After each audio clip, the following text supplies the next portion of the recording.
క్యూనే న్యూస్కు స్వాగతం. తిరుమల లడ్డును కల్తీ చేసిన వారిపై చర్యలు తీసుకోవాలని డిమాండ్ చేస్తూ విశ్వ హిందూ పరిషత్ ఆధ్వర్యంలో వికారాబాద్ పట్టణంలో భారీ ర్యాలీని నిర్వహించారు. తిరుమల లడ్డు కల్తీ నేపథ్యంలో విశ్వ హిందూ పరిషత్ జాతీయ నిరసన కార్యక్రమాలలో భాగంగా బుధవారం వికారాబాద్ జిల్లా కేంద్రంలో విశ్వ హిందూ పరిషత్ ఆధ్వర్యంలో స్థానిక రామ్ మందిర్ నుండి ఎన్టీఆర్ చౌరస్తా వరకు భారీ ర్యాలీ నిర్వహించారు. ఈ ర్యాలీలో స్వామీజీలు, హిందూ ఐక్యవేదిక సభ్యులతో పాటు పట్టణంలోని హిందువులు పెద్ద సంఖ్యలో పాల్గొన్నారు.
ప్రియమైనటువంటి హైందవ భక్తులందరికీ, ఆత్మ బంధువులందరికీ పాదపాదముల నమస్కారాలు. ముఖ్యంగా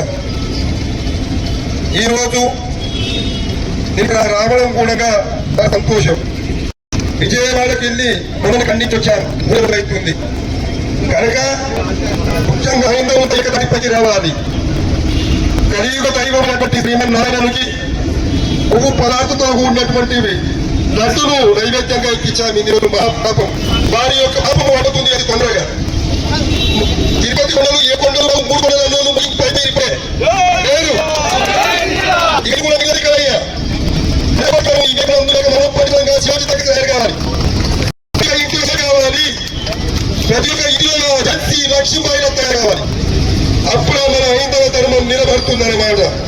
కనుక ప్రతి హిందూ దేవాలయంలో కూడా ప్రతి హైందవులకే ఉద్యోగం ఉండాలని ముఖ్యమైనటువంటిది. అది ఇతర మతస్థులను రాజకీయంలో నిలబడితే కూడా ఎన్నుకోవతాలను ఎప్పుడు కూడా ఎన్నుకోవద్దు. అటువంటి నాయకులు ఎన్నుకునే బతికే అటువంటి పదార్థాల కబలికలకు శాస్త్రంతో ఇచ్చిన మనమైన. కనుక ఈ రాజకీయంలో నిలబడే వాళ్ళు ప్రతి ఒక్కరిని కూడా హిందువా కాదా ఆచరించి అలా చూసి వారిని ఎన్నుకుంటే మన దేవాలయాలు బాగుపడతాయి. ముఖ్యంగా అదేవిధంగా అందరికి తెలియజేయడం సామూహిక చాలా వచ్చారు, చెప్పేవాళ్ళు ఉన్నారు. కాబట్టి ప్రతి మనం మక్కకు పోవాలంటే మనకు స్థానం ఉన్నదా? స్థానం ఉందా? మక్కకు పోవాలంటే లేదు కదా, లేదు. మరి మా తిప్పుకోవాలి అందరికి స్థానం ఉన్నది. చూడండి ఎక్కున్నది. వాళ్ళకు ఒక రాజకీయం, మనకు రాజ్యం. రాజ్యాంగం వేరే రాయలే కదా, ఒకే విధంగా ఉంది కదా. ఏ చర్చికైనా పోతామా? మరి మన వాళ్ళు కృష్ణ క్షేత్రానికి ఎందరో వస్తుంటారు, పాస్టర్లు కూడా వస్తుంటారు. పాస్టర్స్ ఎందుకు క్యాన్సర్ పెంచుతున్నారు కాబట్టి అది నోటికి వేసుకోవాలి, ఒట్టు పెట్టుకోరు. చూడండి అటువంటి వాళ్ళను ఏమనాలి మనము? అయినా కాదు. అది ఆలోచించండి. ప్రతి దేవాలయంలో హిందువులు ఉండాలి, మొత్తము అక్కడ ఉన్న ఉద్యోగస్తులంతా హిందువులు ఉండాలి, రాజకీయం మాత్రము మన దేవాలయాలు ఉండకూడదు. ఇంతకుముందు మన మాత చెప్పారు కాబట్టి మనకే సర్వాధికారాలు ఉండాలని తెలియజేస్తున్నారు. ప్రతి గ్రామంలో ప్రతి ఇంటిలో హిందూ మతం గురించి చాటింపు చేయండి. హిందూ అంటే హిందూ మహాసముద్రం ఎంత పెద్దదో అంత పెద్ద మతం మనది. హిందూ మహాసముద్రం అంతులేండి.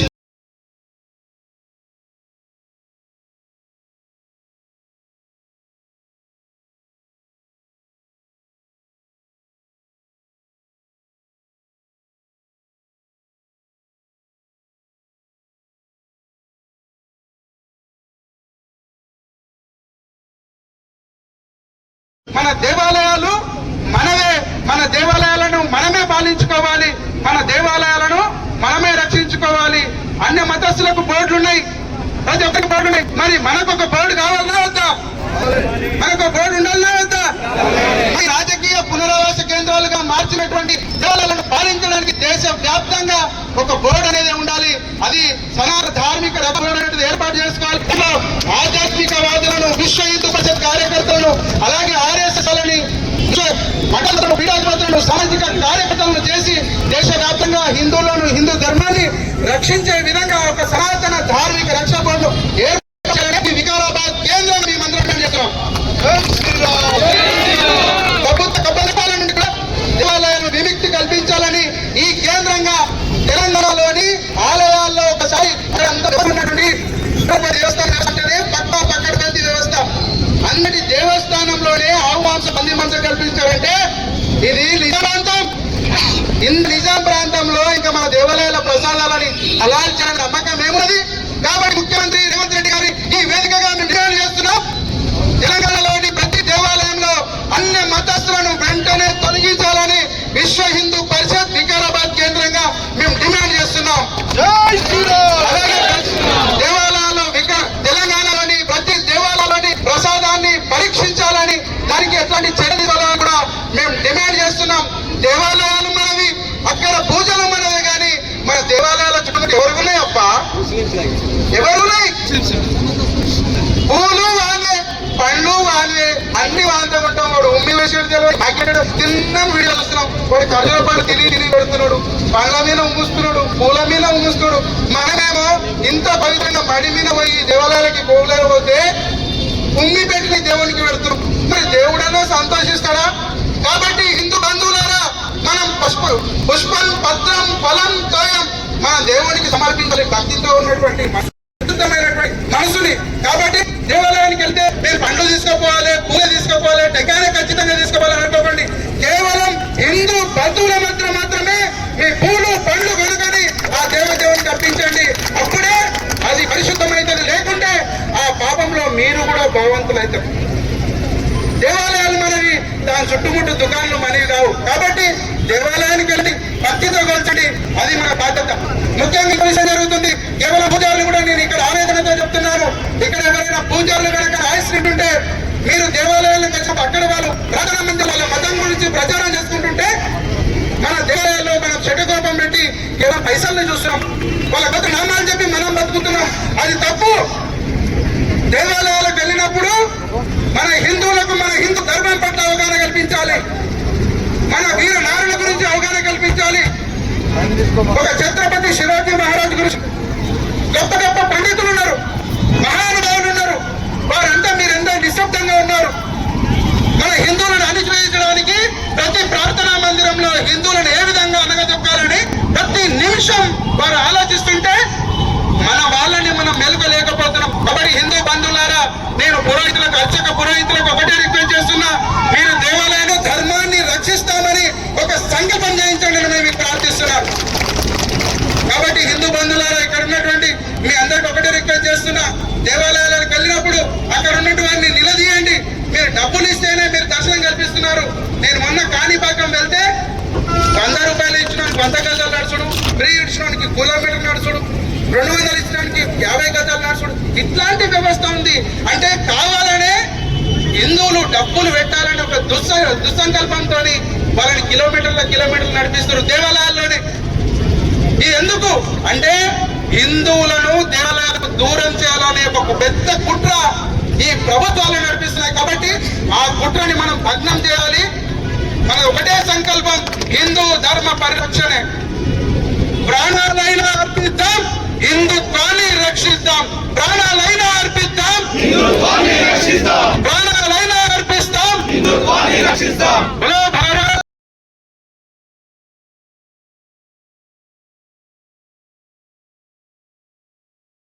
తెలియజేస్తా ఉన్నాము. అందరికీ కూడా తెలిసినటువంటి విషయమే. బాబు డిస్టర్బ్ అవుతుంది, దూరం జరగ.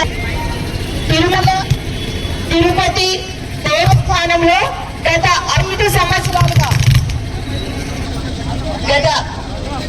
5 సంవత్సరాలుగా పరమ పవిత్రంగా భావించి ప్రసాదంగా మనం స్వీకరిస్తున్నటువంటి లడ్డు, అలాగే శ్రీవారికి నివేదిస్తున్నటువంటి లడ్డు ప్రసాదంలో మనము అక్షరాల ఆవు కొవ్వుని, పంది కొవ్వుని, అలాగే చేపల నూనెను కలిపి తిన్నాము. స్వామివారికి అదే నివేదన కూడా చేసినాము. బట్ ఇంతకంటే దుర్మార్గమైనటువంటి పరిస్థితి ఇంకేం కూడా ఉండదు. గతంలో దేవాలయాలపైన ఎన్నో దాడులు జరిగినాయి. అన్నింటినీ కూడా సహిస్తూ వచ్చినాము.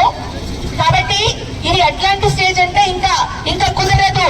మనకి సాక్షాత్తు సనాతన ధర్మంలో 100 తప్పులను క్షమించి ఇంకా కుదరదు అన్నప్పుడు చేతిలో సుదర్శన చక్రానికి పని చెప్పినటువంటి కృష్ణ పరమాత్ముడి యొక్క దారి ఇది. సనాతన ధర్మం నేర్పించినటువంటి శాంతి ఇది. కాబట్టి ఇన్నాళ్ళు సహించినము. ఇప్పుడు కూడా మనము మన ఏవైతే హక్కులు ఉన్నాయో వాటి కోసం మాత్రమే పోరాటం చేస్తున్నాము. మొదటిది ఇమ్మీడియట్ గా అక్కడ పరిష్కార నిమిత్తం ఈ రోజు ఈ కార్యక్రమానికి హిందూ బంధువులందరూ తరలి రావడం జరిగింది. ముఖ్యంగా మనకు అతిథులుగా శ్రీ పూజ స్వామీజీలు ఇచ్చేయడం జరిగింది.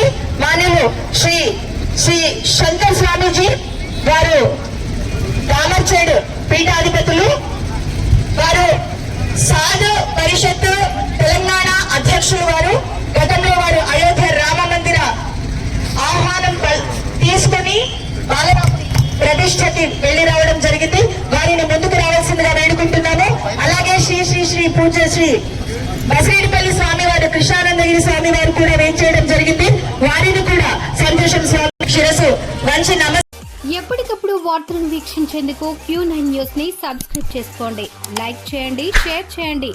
విలువైన సమాచారాన్ని ముందుగా మీరే తెలుసుకునేందుకు బెల్ బటన్ ని క్లిక్ చేయండి.